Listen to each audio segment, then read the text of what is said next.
For the first time in the history of mind, in the untouched, endless, open ocean of think, rhyme designed itself raw, torn straight from form, feeling folded form in the warm, rich womb, coral reef of dream, with the power of the line, splitting sea from sky, blushed by the glow of the vast golden dawn, starbirth, heaven sigh, sun's first yawn, picture properly the scene, self-constructed vessel, blackened by the void, gleaming, dripping, pristine, bursting buoyant through the self-silent, shimmering sea,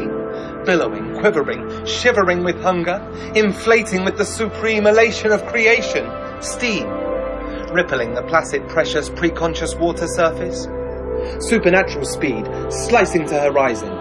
covering the cake of life with delicious wish-filled icing, unsteady but ready to slake thirst first, then mate, take, and predate to satiate,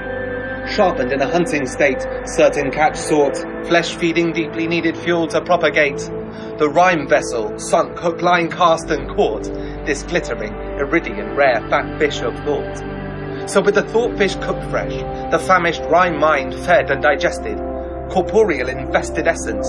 sustenance manifested substance, body born, no more love lorn, now loving linking lines, rhyme self-conceived, begat the mind, began to build the body, body built the body mind.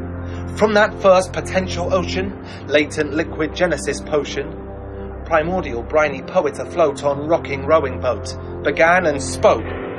uttered gifted wishes, great ambition fish in motion, lifted from the frothing foam and surf on ocean,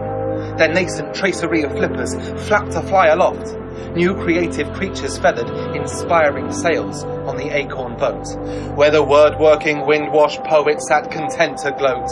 for the vessel grew grandly to a great tree-like ship of oak, mainmasts ascend quick through sky,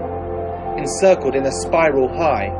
by these first fish bird thoughts soaring dry, painting canvas clouds aloud, writing with the aerial ink of hope,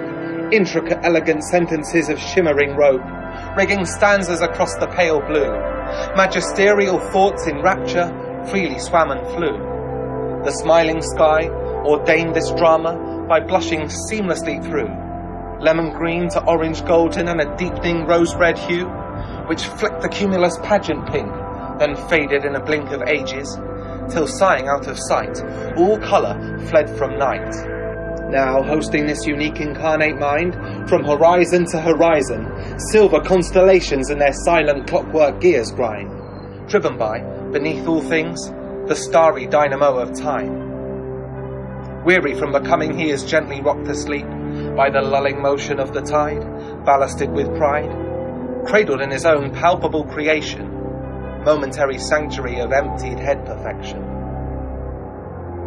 Now it's not time to lie in the dark and think things, or skylark up the mast in the blue rigging and sing, but dive steep into the deep black wet, past the fast sharks, fish shoals and nets, twist in the abyss with a heavy breath held, under the world in the turgid swells, my chest pressed, released a full breath of bubbles, which expelled, ascend to seek the surface, down with strong strokes for my marine purpose, to break the spells of clam shells which clamp pearls. Clutching handfuls of pristine aquatic jewels, some slip from my hand unacclaimed by the sand. But with my bounty held tight, I return to sunlight, kicking hard as I rise to break the surface for the sky.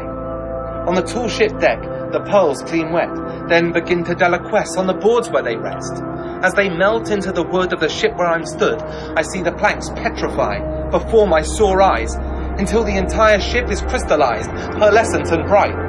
White sails billow and fill with chill wind. I clutch the crystal keel of my iridian vessel and head for the red horizon across the invisible meridian line.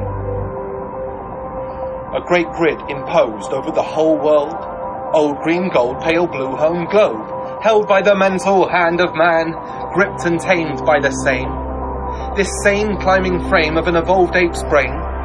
crossing this projected boundary of time, defined by the left side of the human male mind, driven by the tyranny of the straight line necessary to measure and mine, treasure of the earth quantify to commodify.